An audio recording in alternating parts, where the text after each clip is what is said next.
ہاں جی، یہ والا ہے الف، ٹھیک ہے، اس کو کیا کہتے ہیں؟ الف کہتے ہیں، اور اس کے اوپر کیا لگی ہوئی ہے؟ پیش لگی ہوئی ہے۔ تو یہاں یہ بات سمجھنی ہے کہ الف اگر اکیلا ہو تو وہ ہوگا الف، الف کے اوپر اگر اس طرح پیش ہو، الف کے اوپر زبر آ جائے، الف کے نیچے زیر آ جائے، یا الف کے اوپر جزم آ جائے، مطلب یہ کہ الف کے اوپر کچھ بھی لگ جائے تو اس الف کو ہم نے الف نہیں پڑھنا، اس الف کو ہم نے حمزہ پڑھنا ہے، ٹھیک ہے۔ اب یہ جیسے یہ الف ہے، اس کے اوپر پیش آنے کی وجہ سے الف کیا بن گیا؟ حمزہ بن گیا۔ اسی طرح الف کے نیچے زیر ہوتی، الف نے حمزہ بن جانا تھا۔ زبر ہو، زیر ہو، کھڑی زبر ہو، کھڑی زیر، الٹا پہ جو کچھ بھی لگے گا اس الف کو الف نہیں پڑھا جائے گا، اس الف کو حمزہ پڑھا جائے گا۔ آگے خو ہے، خو کے اوپر کیا لگی ہوئی؟ جزم لگی ہوئی ہے۔ یہ جزم جس حرف کے اوپر آتی ہے وہ پچھلے والے حرف کو اپنے ساتھ ملا دیتی ہے، ٹھیک ہے۔ اب اس جزم خو کے اوپر آنے کی وجہ سے اب اس حمزہ کو ہم نے خو کے ساتھ ملانا ہے، ٹھیک ہے۔ اب دیکھتے ہیں کہ اس الف کو ہم نے حمزہ بنایا ہے تو اس کو ہم نے پڑھنا کس طریقے سے ہے، تو کیسے پڑھیں گے؟ حمزہ خو پیش اوخ، کیسے پڑھیں گے؟ اوخ، ٹھیک ہو گیا۔ ہاں جی، اس کے بعد بھی حمزہ والی نکلے گی، اور خو کو ہم نے رگڑ کے اس لیے نکالا ہے، خو حلق کی درمیانی حصے سے نکلتا ہے اور رگڑنے والی آواز سے نکلتا ہے، ٹھیک ہے۔ کیسے پڑھنا ہے؟ اوخ۔ ہاں جی، باقی مکمل آج سمجھنے کے لیے آپ نے مکمل ویڈیو دیکھنی ہے، انشاءاللہ آپ کو ایک ایک بات کی بہت اچھی طرح سمجھ آئے گی۔ نحمده ونصلي على رسوله الكريم اما بعد فاعوذ بالله من الشیطان الرجیم بسم اللہ الرحمن الرحیم۔ السلام علیکم ورحمۃ اللہ وبرکاتہ۔ امید ہے آپ سب خیریت سے ہوں گے، انشاءاللہ جہاں ہوں گے ایمان اور صحت کی نعمت سے مالا مال ہوں گے۔ ہاں جی، تو آغاز کرتے ہیں ہم اپنے آج کے سبق کا دعاؤں کے ساتھ، تو چلیے شروع کرتے ہیں۔ اللهم صل على سيدنا ومولانا محمد وعلى آل سيدنا ومولانا محمد وبارك وسلم۔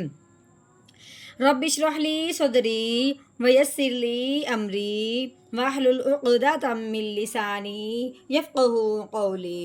رب زدنا علما، رب زدنا علما، رب زدنا علما۔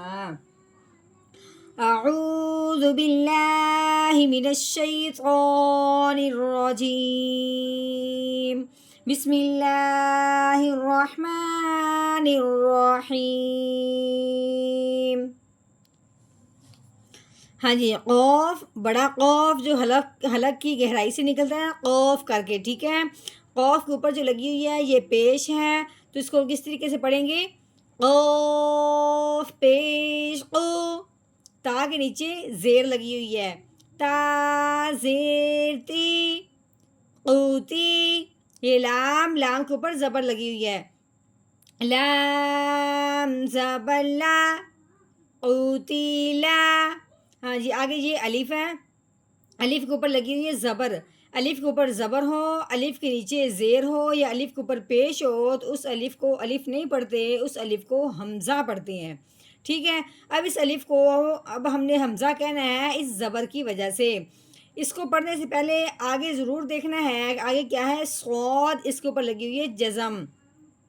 جزم جس حرف کے اوپر آتی ہے اس حرف کو ساکن کہتے ہیں۔ اب یہ جزم آئی ہے صاد کے اوپر، جس کا نام ہو گیا صاد ساکن، یعنی کہ اس کے اوپر کوئی زبر زیر پیش نہیں ہے، اس کو سکون سے ادا کرنا ہے۔ ساکن حرف جو ہوتا ہے وہ پچھلے والے حرف کو اپنے ساتھ ملا لیتا ہے۔ اب آپ نے اس حمزہ کو اس صاد کے ساتھ ملانا ہے، تو کیسے پڑھیں گے؟ حمزہ صاد زبر آش، کیسے؟ آش۔ ہاں جی، یہ ہا حلق سے نکالنا ہے، سیٹی کی طرح آواز نکلتی ہے، اس کے اوپر جو لگی ہوئی ہے اس کا نام کھڑی زبر ہے۔ یہ کھڑی زبر جس حرف کے اوپر آتی ہے اس حرف کو ایک الف کے برابر لمبا کرتے ہیں۔ ہا کھڑی زبر ہا، آس ہا۔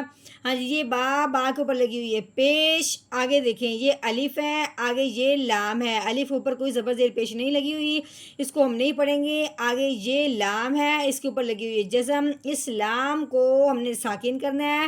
ساکن حرف جو ہوتا ہے وہ پچھلے والے کو اپنے ساتھ ملاتا ہے، اس سے پیچھے الف ہے، اس کے اوپر کچھ نہیں لگا ہوا، اس سے پیچھے با ہے، اس کے اوپر پیش لگی، اس کو لے کے آئیں گے ہم لام کے پاس۔ کیسے پڑھیں گے؟ بالام پیش بل، اصحابل. ہاں جی آگے یہ ہے الف. الف کے اوپر پیش آنے کی وجہ سے الف کیا بن گیا؟ حمزہ بن گیا. ٹھیک ہے. ہاں جی اب ہم نے اس حمزہ کو آگے خو کے ساتھ ملانا ہے. کیوں؟ خو کے اوپر جزم آنے کی وجہ سے خو ساکن ہو گیا. ٹھیک ہے. اب ساکن حرف نے پچھلے والے کو اپنے ساتھ ملانا ہے. اب ہم نے حمزہ کو خو کے ساتھ کیسے ملانا ہے؟ حمزہ خو پیش اوخ. ٹھیک ہے. دال کے اوپر پیش ہے, آگے واؤ ساکن ہے, واؤ کے اوپر جزم آنے کی وجہ سے واؤ ساکن ہو گیا. واؤ ساکن ہو اور اس سے پہلے حرف پیش آ جائے, وہ واؤ ساکن کے ساتھ ملاتے ہوئے ایک الف کے برابر لمبا ہوتا ہے. دال واؤ پیش دو اوخ دو. دال کے نیچے زیر آ گئی. دال زیر دی اوخ دو دی.